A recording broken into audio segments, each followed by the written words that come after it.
இந்த யுகத்தில் கூட பக்தியும் விரதமும் நம்ம வாழ்க்கையை மாற்றி வைக்கக்கூடிய சக்தி வைக்குது. அப்படிப்பட்ட ஒரு புனித நாள் தான் பங்குனி உத்திரம். இது மட்டும் ஒரு சாதாரண திருநாள் இல்ல. இது தேவீக திருமணங்கள் நடந்த பாக்கிய நாளா கருதப்படுது. பங்குனி உத்திரம் என்பதேன்? பங்குனி என்பது தமிழ் காலண்டரின் கடைசி மாதம். உத்திரம் என்பது அந்த மாதத்தில வரும் ஒரு நட்சத்திரம். இந்த நாளில் 3 முக்கிய தெய்வீக கல்யாணங்கள் நடந்தன. 1ஆம் முருகன் தேவசேனா கல்யாணம். இரண்டாம் சிவன் பார்வதி கல்யாணம்.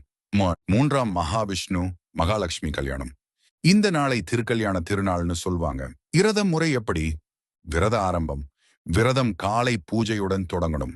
சுத்தமான மனதுடன் சாமி பாதத்தை நினைச்சு தினத்தை தொடங்கணும். உணவு பழக்கங்கள். சிலர் முழு உண்ணாமை விரதம் மேற்கொள்றாங்க.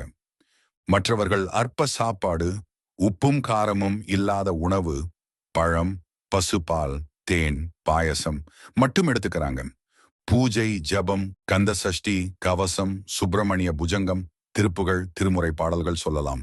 சிறப்பு தீபம் ஏற்ற வேண்டும். முருகன் கோவில் சென்று தரிசனம் செய்யலாம். சாத்தியமா முடியாதவங்க வீட்ல பூஜை செய்து தரிசிக்கலாம். இந்த விரதத்தின் முக்கியத்துவம் என்ன? குடும்ப வாழ்க்கையில் சாந்தியும் சக்தியும் வரச் செய்கிறது. திருமண வாழ்வில் உள்ள சிக்கல்கள் நீங்கும்.